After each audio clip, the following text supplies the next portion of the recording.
I was looking specifically at freshmen coming to the new schools. I'm not talking about transfer rankings, okay? I'm not talking about overall composite rankings. I'm talking strictly about the class of 2024. Arizona State ranks 7th in the Big 12 with 19 commits, okay? An overall grade of 197.48 graded by 24/7 Sports, okay? You go to the very bottom. The bottom of the bottom. The bottom. You're looking at 15 is the Arizona Wildcats with 14 commits, a grade of 162.37. And below them, you have Colorado. Colorado with just 7 commits, just 7 freshmen, and an overall grade of 130. That's tough. 7 commits. Now, you can say that Deion Sanders and whatever, like they're building through the portal. That's all great and fine. I said this months ago. When Deion leaves, it's a when, not an if. When Deion leaves that program and everybody loses their shit, Colorado is not only going to lose a significant amount of players headed to the portal wherever Deion goes, or if he opts to just leave college football in general, players will leave because Deion's not there anymore. And the one thing that CU fans aren't talking about is when he leaves, when, again, not if, you have 7 freshmen now, which means guess what? Next year, you'll have 7 sophomores outside of guys that you recruited and got from the portal, right? So you're trying to establish a culture. You're trying to build a culture, right? And you are just opting to recycle and reuse opposing teams' players through the portal every single season instead of building a culture with players that are here, right? That are in the shit, in the grind, in the practices year over year. You're a vacation stop. You're not an actual program. You're not building a culture. You're not doing any. 7 freshmen is ridiculous. 7 is absolutely wild. We have more people in this office right now than Colorado is going to have freshmen coming to their school next year. That is absurd to me. It doesn't make any sense at all. I understand the approach, and I get there were a lot of people that were upset because if you go to the entire composite ranking, which includes transfers and 2024 freshmen, then Colorado has the number 1 class in the Big 12. But that's not what we're talking about. It's National Signing Day. We're talking about the freshmen, okay? And I get it. The players that transferred, they signed their national letters of intent to come to your school and transfer. I'm talking about the class of 2024. Your class of 2024 has 7 players. My class at Arizona State has almost triple that. It's ridiculous to me. And maybe I'm crazy. I just think that is a wild approach to have in college football. I think you're crazy, but for other reasons. I think it's an understandable take. I mean, listen, if we were Buffs fans, right, and we had to spin zone this, you can say, oh, well, that's, again, they're going all in on their other approach. They're going all in on the transfers, and that's going to work out, and Deion's going to be here forever, and this is going to be awesome, and everything's going to be amazing, and college football playoffs, here we come. Look, the reality is it's not going to go as sweet as that. It's just not. Like, I'm sorry, it's just not. And I keep on saying the term, you can't microwave a football program. And you can't do it year after year after year. You tried microwaving the same meal 5 different times. It's going to be pretty shitty. Yeah, it's going to be pretty shitty. You need to kind of have a couple of elements, right? If you want to maybe microwave that rice from the last night, that's fine, but make some fresh chicken, man. Like, get something new in there. That's crazy. And that's why I think that balanced approach of Kenny is really nice. And yeah, of course, we're focused on ASU. It's a balance, though. It is right. a balance. But like, I think we would be saying the same thing. Like, if the roles are reversed and people coming at us people coming at you. People coming at me, that's people fine. coming at you. And talking about how stupid it is that you brought that up. Oh, you're so biased. Oh, blah, blah, blah. Other mean words, whatever. If the roles were reversed. It really hurts my feelings, man. Yeah, I know. You were crying before the show. We had to wipe your tears. It's okay. Listen, oh my goodness. If the roles were reversed, we'd be calling ASU out for doing it the wrong way. Absolutely. Like that's the thing here is that if Kenny was building purely through the portal, only through the portal, and had absolutely no signees, none, freaking 7 of them, we'd be sitting here saying, what are you doing? What are you doing? Why aren't you trying to like build this in multiple different ways? Why aren't you just trying to cover your losses? Because the transfer portal is such a tricky game to play. And it always will be, because you're getting guys and you're completely changing their location, their environment, sometimes their position, and a lot of times their responsibilities involved. And while that could be like the lottery and you could hit big and that's great, it's also you will always need freshmen. Risk. It's also a huge risk. And we talk about, the Alabamas of the world, the Georgias of the world, the Michigans of the world, these schools that are the top of the top. They've got guys coming in as freshmen who are committed to the cause, understand they're not really going to play a lot unless they are all-time otherworldly elite talent, and they're bought into the program, and by sophomore and junior year, either they're done and they want to leave, or they're out there contributing for you at a high level. Yeah. If they want to leave, that's fine, but you need to at least take enough shots on guys to think that a couple are going to stick around. Yeah, Sharon in the chat with a good comment. The fact that Deion is living in the portal just seems to really show that he is short-term for CU.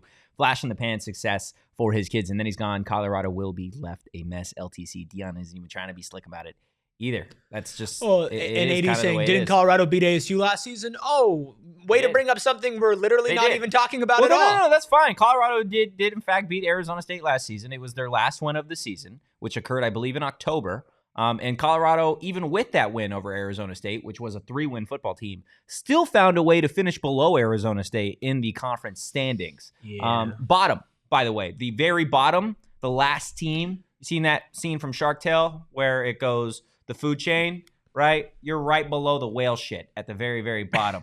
That's where Colorado was in the Pac-12 standings. At least they're consistent, right? Yeah. Bottom of the Pac-12 standings, bottom of the signing day ranking. Yeah, at least you're consistent with it. That's the thing good. With Deion, right? Like if he's going to be there, he's going to at least follow through and be the same Deion through and through. The bottom. No, listen, and I really, honestly, I feel like we should get somebody from DNVR Buffs on this show because a lot of the interaction is via social media, and usually when we, and by we again I mean you, piss people off. Yeah, that's what I do. I just kind of like, I'm a hater, man. I told y'all I'm a hater. See, I'm a hater, but like I'm a hater is like I'm gonna let him hate and I'm gonna cheer him on from the sides, but I ain't getting in all that, man. I ain't getting in all that. It is what it is. I do want to talk Arizona State just a little bit more on that 2024 signing class, and we were talking about the top 2 players in the class being Jason Brown and Jaden Fortier, and you know I do want to discuss how this class differs from last year's class.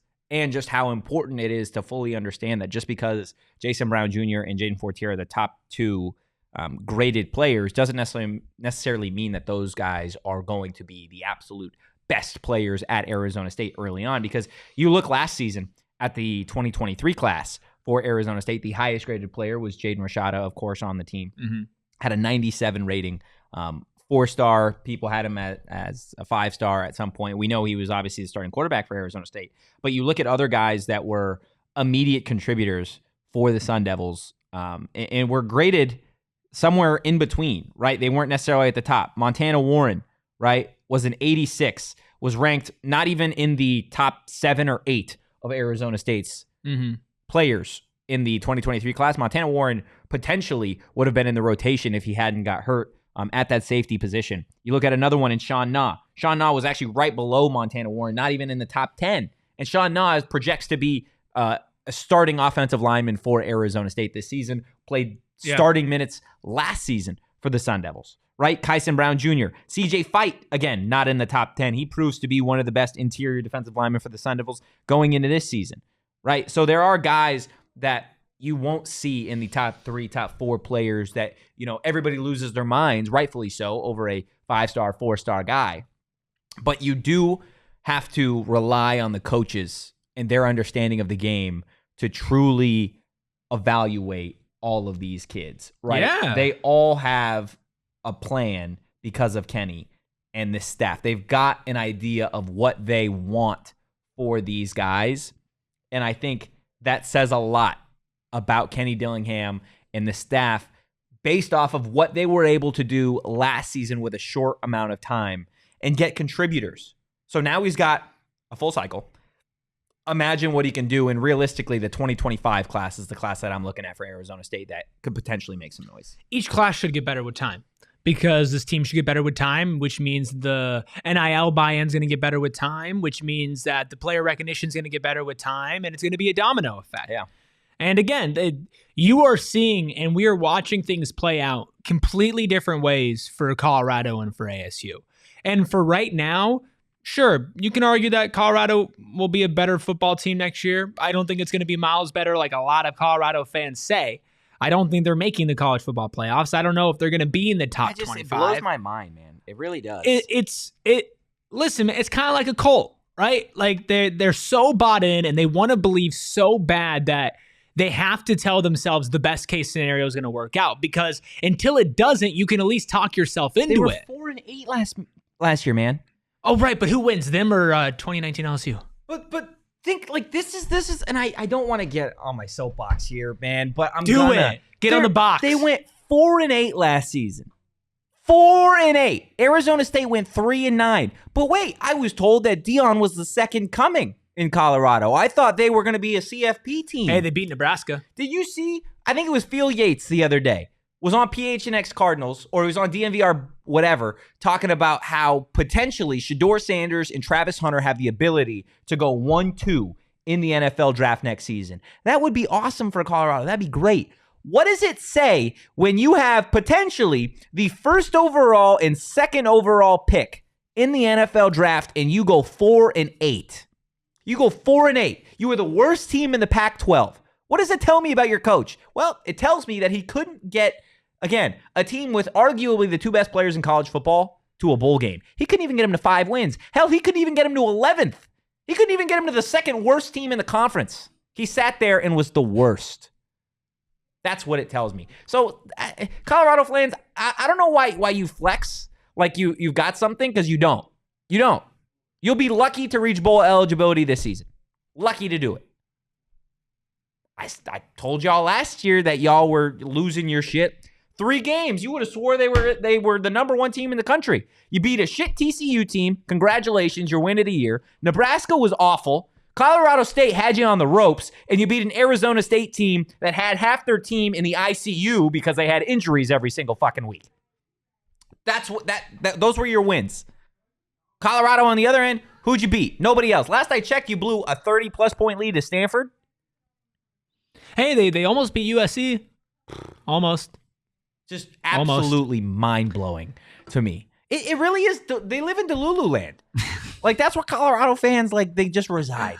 They sit there in Crazy Town, and they just expect, like, I don't know. I've never seen a fan base in my life more delusional than Colorado.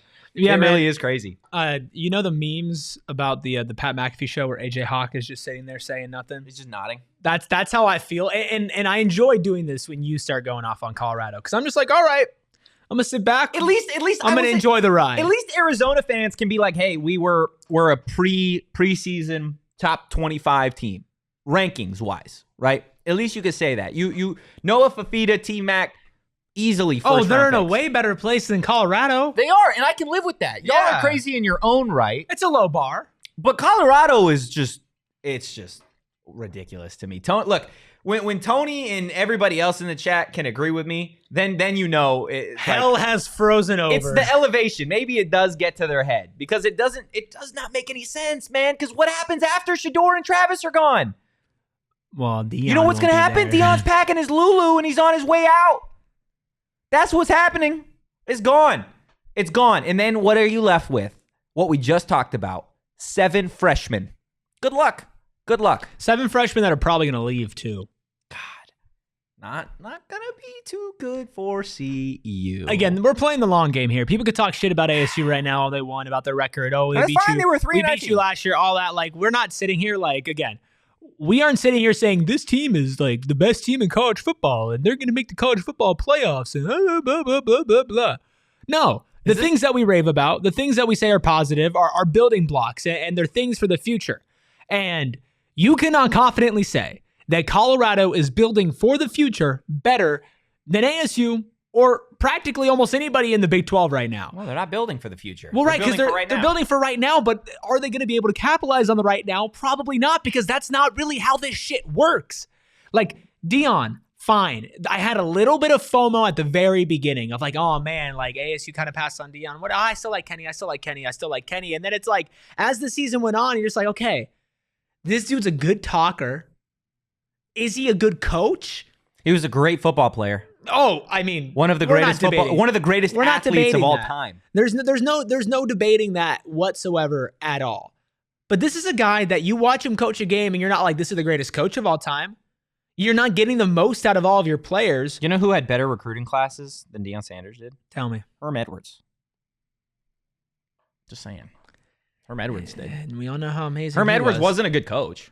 Was not a good football coach by any means. And you could argue Antonio Pierce was the reason that they got a lot of those players, and rightfully so. He's a recruiting coordinator. We all know about the rule violations, whatever. ASU's paying. Wait, no, tell me what happened. For those sins. What happened? Right? But still, Arizona State, Herm Edwards, old man Herm, found a way to have better signing classes than Deion coach Prime Sanders, who isn't hard to find, but apparently he is, because only 7 commits. Only 7. No, they can find him. They just don't want to go there. That's crazy, man. And I think, listen, I don't believe that Deion's at Colorado for the long haul.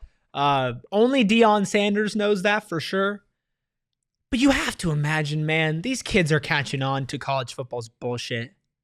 Like, you're committing to a school and you see how many times coaches are flying across the country and abandoning their kids at the drop of a dime, literally the drop of a dime because they get more money. Boom.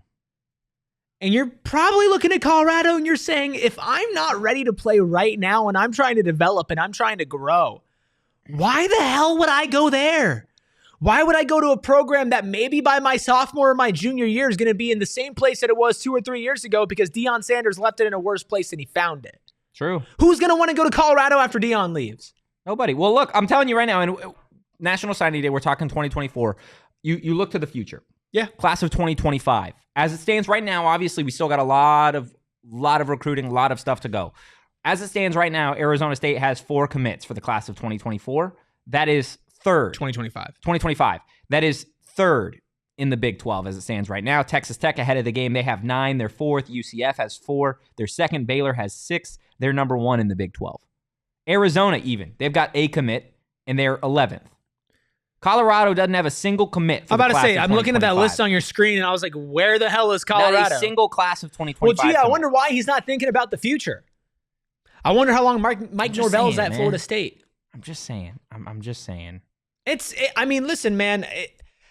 I'm not necessarily rooting for the Buffs' success, but it is kind of tough to see it unfolding in real time and to see just a bunch of people not acknowledge like the doom that sits in front of them, because it was bad before Deion. It's not like Deion came in and turned this program around in 1 year. Again, bottom of the conference again. And now you're looking forward to next year, and you said, I don't know if they can be consistent. I don't know if they can deliver day in and day out. I don't know if I can sit here a year from now and know that I'm going to have a good football program in Boulder.